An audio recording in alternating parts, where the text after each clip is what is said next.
They were tanks, and from the other squad naman from U-level now, it's already been Blufire sila ngayon, is Unseen is a mage support, Shu is an off-lane. So parang they actually lacking, and yun yung fill in ng bagong player nila, which is si Libs, that we haven't seen on how he actually performs, lalo na sa ganitong kalaking liga.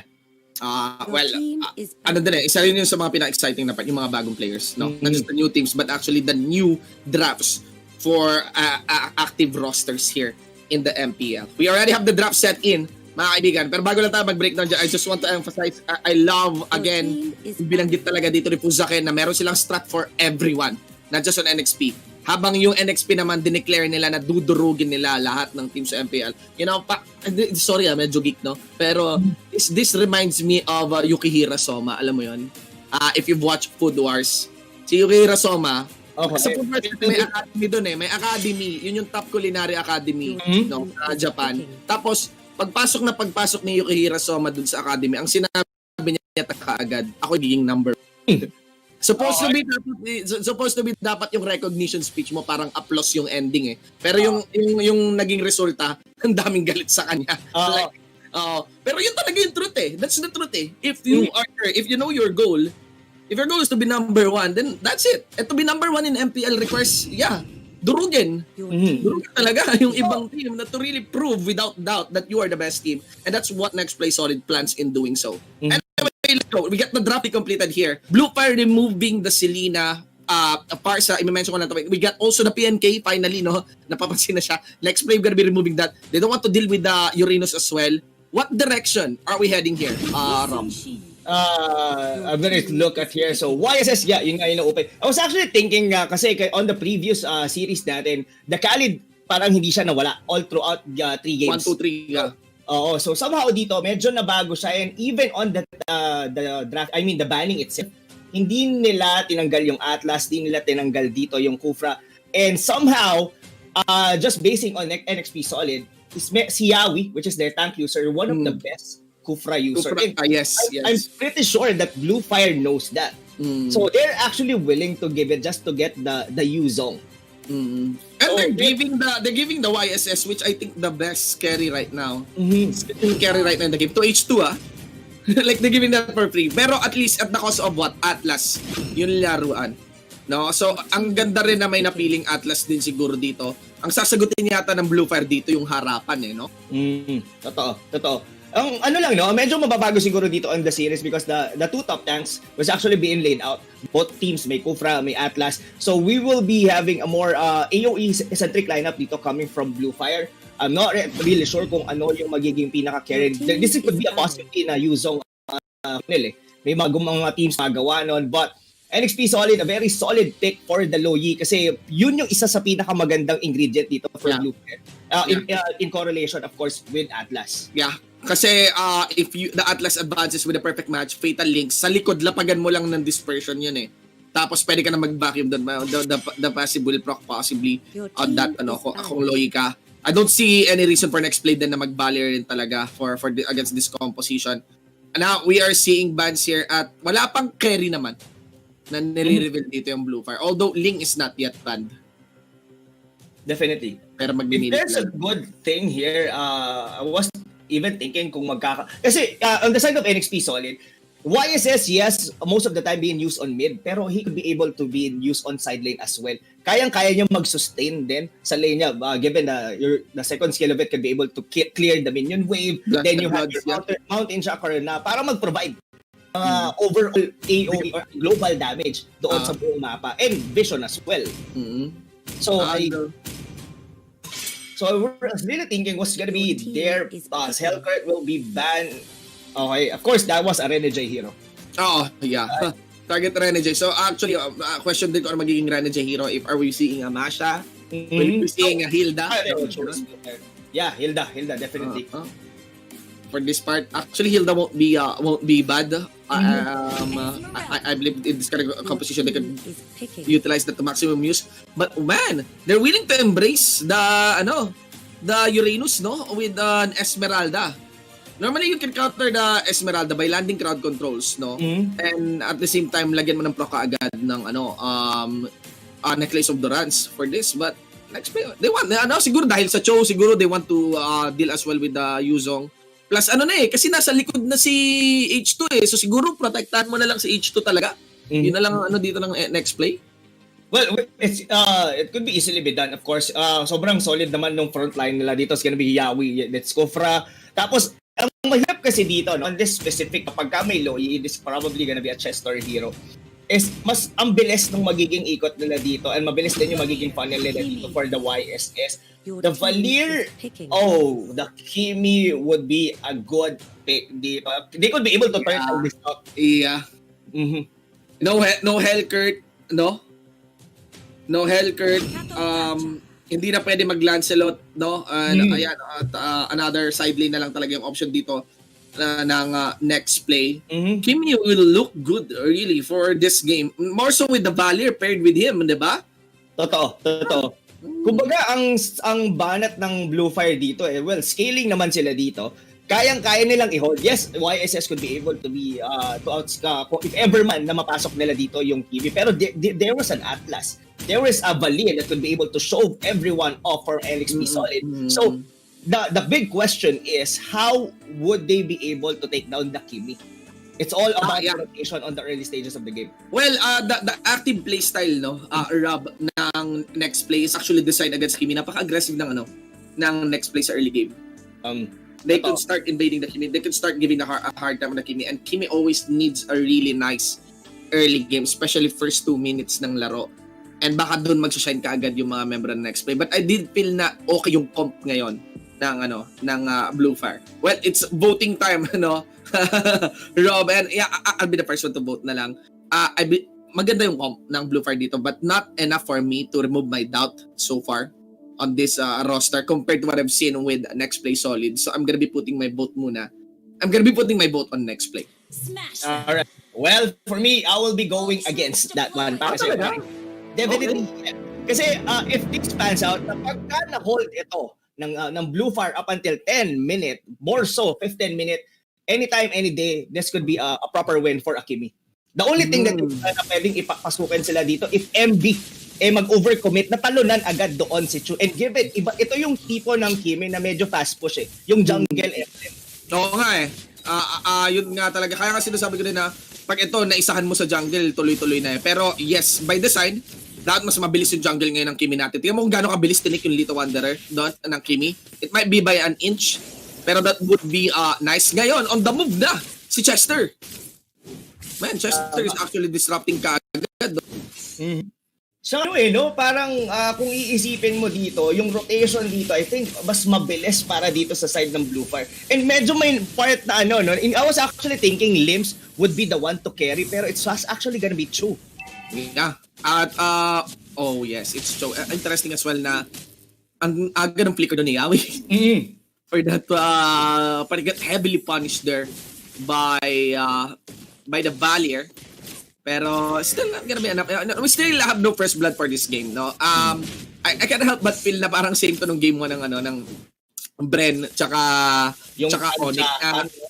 Tansyahan sa una, tas unang kill tutuloy-tuloy na, no? It could actually go with that. Pero ito kasi magiging catch talaga dito parang Shane is medyo negated dito si Creepsu. So it's up for him kung paano niya mapo-force out kasi all of actually 4, at least 3 pala ng mga main heroes dito or core heroes for NXP Solid do have its Purified. So meaning to say Creepsu would have a hard time landing the Fatal Links into if in case na magkaroon. Pero they do have here the Yuzong na pwede pumasok agad doon sa backline nila na ma-purify. Then that's the time for Creepsu to take advantage and get a good or land a good Fatal Links. Yeah. Again, alam naman natin kung gaano kaya Fatal Links yung headline natin dyan kasi nga alam natin kung gaano game-changing yung Fatal Links di ba? But there we go. Alam din natin kung gaano kaganda ang macro sense dito ni H2. I can actually see kung gaano siya wise sa paggamit, even the Mountain Shocker, just so they can establish a little bit of pressure against Blufire. No, buti na lang wala pang turtle on this part.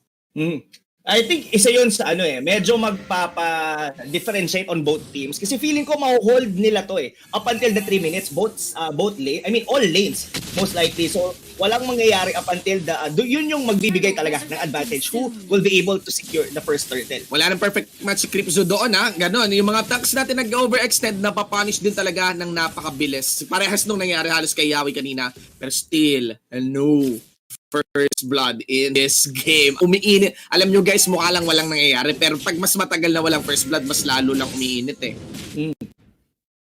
Pero Blufire is the scaling team dito. Like it's like a time bomb para sa series na to. So I guess NXP Solid will be the one to be very aggressive in nature dito sa first 10 minutes of the game. Or at least 5. Patulad dyan, Yawi. Okay, tingnan natin Yawi here. There's the fatal links completed mula kay Cripzo. Aray! Mga kaibigan, tutok agad. Pero si Choi was able to walk away. Habol ni Renny J. And he can attack even more. That's the first kill siguro by the members dito ng mga taga Blufire. At tuloy ang apoy. Atras muna hoy. Dito ngayon. Ito ang Blufire. And that's it. They were able to bag 1 members. Pero tol, na-miss out ko. Sino nakakuha ng turtle? I didn't see that kasi nakatutok ako doon sa Kimi, to be honest with you guys. Kasi ang nangyari doon, actually makikita mo na dito kung ano yung targeting ng NXP Solid. Even Rene J going doon sa backlanes, that's why Chu was forced to go inside the tier 1 turret. Then si MB nag-avatar of the Guardian itself. Kumbaga talagang tina-target nila dito si Chu. And alam naman natin Chu yung may susi talaga dito pero at least hindi ganun na sa shutdown si Chu. Tsaka isang talon lang and it's a good thing then that I think yung purification na nagbigay ng enough movements for Chu the moment na tumalon si Rene J. The jump of Rene J was good. Talagang mataas yung movement speed na provided ng purification doon. Yeah, and actually it's H2 who did get the turtle. Yeah, we got H2. So again, consistency ni H2. Pero man, init ni Cripzo round 2 na yun. It was Chester that was back in. May isang kill din naman na nakuha dito yung next play, no? Upon that replay yata. Rene J against Secret. Medyo maganda yung nagiging ikot dito ng Blufire. Let alone. Isipin mo rito, if Cripzo could be able to get at least 1 defensive item and go into a fling time, pwedeng ulit-ulitin kung ano man yung nangyayari. But i-force nila unang fatal links, tanggal lahat na ma-force nila yung purify. Ito kasi medyo nag-hold lang for Blufire to be able to go in yung mga purify. Once everything na wala dito, it's the NXP Solid will be on the defensive. Yes, totally. Lalo pa may panghabol yung Blufire, flicker din yung hawak nila dito. I mean, that might be used defensively, pero pwede mo talaga gamitin yan offensively, no? We get round to on the turtle dito. And I cannot but feel na yung early expectations dito na next play, na break ka agad ng Blufire, but still there is H2. And the guy is always headline, not really by his more than his micro skills, but by his consistency. Hagip dito si Unseen. Doon na yata, pwedeng sunod-sunod yan. Show dito, purification, sunod na layer MB, hindi makapasok si Secret. Zinozone out lamang ni Chester. Agawan dito ng buff na isecure pa rin naman yun ni Chu. Ang ganda nung pasok doon ni Yawi, securing, to Unseen. Medyo nawala yung formation dito ng Blufire from the turtle. Parang may part sa kanila that they would like to contest, pero parang haphazardly, nagdadalawang isip sila Diba? Parang pwede yata, kaso for sure merong purify yan. So that would actually leave Blufire yung part na uncertainty na hindi nila mawari siguro na tama na ba, ito na ba yung opening or hintayin muna natin. Not to mention napaka-threatening ni H2, diba tol? Taas na ng damage niya, ganun lang, classic scaling on YSS. And YSS talaga para sa, on my personal opinion, is one of the number 1 carry right now. Ang bilis ang bilis ng farm ang bilis, ang taas ng damage na pwedeng ibigay. Para alam mo yung early revamp kay Bruno. Ganun kaagad yung batuan ng damage. Yung hindi pa ready maglaro yung mga yung community against Bruno. Parang ganun yung vibes ngayon with YSS. Now, na-set upan dito si Cripzo. You know, those kind of free kills binibigay mo sa NXP automatic and they will take advantage of that. There is the kick onto H2, hindi na follow upan kagad. He got damage for reals, for serious, pero not enough to get any execute. Here comes MB, another re-engage by Yawi. No commitment na, and the Mountain Shocker na lang to make this advance of the Blufire squad awkward. Had it been na nandun si Cripzo, it would be a different story. Nadali pa dito yung baller natin. Yun lang. I think this is dito na nagsisimula mag-mess up ngayon yung Blufire. sila dun sa tipong early formation nila, like their first 5 minute na nahuhold nila eh. Kaso habang tumatagal, lumalakas si H2O, the Mountain Shocker, nararamdaman na ng mga squishy heroes dito ng Blufire, like let alone Unseen or even Chu. Yeah. You have to go in with a plan eh. Automatic yan. Dali na rin dito si Lims. Mga kaibigan, next play tol has taken good control now of this game. That is the third turtle. They have a gold lead of 3,000. Cryptzo has to walk away. Even though with the Fatal Links is using the match defensively because they're not seeing any freedom. At si Yawi uminit na. Hindi na sila pinahinga ngayon ng next play at nagsisimula ng magbilang patungong pagdurog dito. Itong next play solid. Man, secret here. Would have to walk away mula kay MB. Thought they're just cornering as well the Yuzong.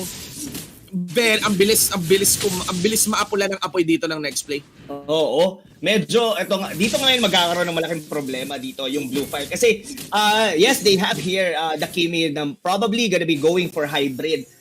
Kasi jungle go for first at least a BOD item or at least Raptor Machete. Kaso nga lang hindi nila nagawa yung gusto nilang itemization. Technically hindi na siya nag-go for BOD kasi alam nila that they would are already on the back foot. Nagdiretso na kagad siya with the glowing one. Yun lang, pero nakaisa pa rin naman na napakabilis ng burst dyan because multiple BODs nga gana nabanggit mo. Ang nasa side din naman na ang Blufire. And again, Cryptzo trying to get the timing in for that Fatal Links. He went for the flicker. Fatal Links burst the purification. H2O Trace palapit na maalam dito ang malaking buhay ni Cryptzo. And follow up by Yawi, pumompiang pabalik para matamaan na lang siguro si Lims. So yun na, libreng Torre na ulit para dito sa next play. Grabe, it's on a roll talaga dito for H2. The Mountain Shocker is really giving Blufire, lahat ng miyembro nila dito having a hard time. Even on initiation, kahit si Cryptzo napapadalawang isip siya kung kailangan niya na ba, is it the time? Kasi pwedeng gawin yung Fatal Links ni Cryptzo. Kaso nga lang, yung mga kakampi niya, almost half HP na. Just the mere fact ng ulti ni H2O. Ang bilis na scaling, ang ganda ng brush. Sa likod, they will commit. Ando na si H2, tumalon si Yawi. There is the follow-up. Beautiful play na ginawa kagad. Na mga membro dito ng next play. Lims tries to corner in. Makamuha na nakilig kay Yawi pero hindi na mahalaga. Kasi yung damage na binubugan dito ng next play, sobra-sobra. MB na pasobra yata ng Abante doon. Nakuha ngayon ng kill si Cho. And goes for Danny J. One last racket, hindi na. But overall trade is 4-4-2 at kuha pa yata at mid-lane ni Barrett. Grabe yung mga pinapakita dito. NXP solid showing up that they're really the team to beat din dito for this specific series. And yun na nga mga kaibigan, ang pinakamaganda doon paring shit, countless threat yung binibigay nila dito sa Kimi. Parang tuloy-tuloy Rene J, yung threat ni Rene J, yung threat ng Avatar of the Guardian, hindi yung once na mawala yung Purify niya. Parang parang sobrang layo na ng range niya sa mga kakampi niya just to be safe and not die. You can only hit so much as a Kimi, no? Sa binabato rin dito Rob ng next play. And man, hindi man nakita dun sa ating highlight fully, pero yung setup ni Chester was really stellar, no? Oh, yung sa may purple brush sa may likod, ang linis, and yeah, layered that Kufra with the Lowy, very threatening.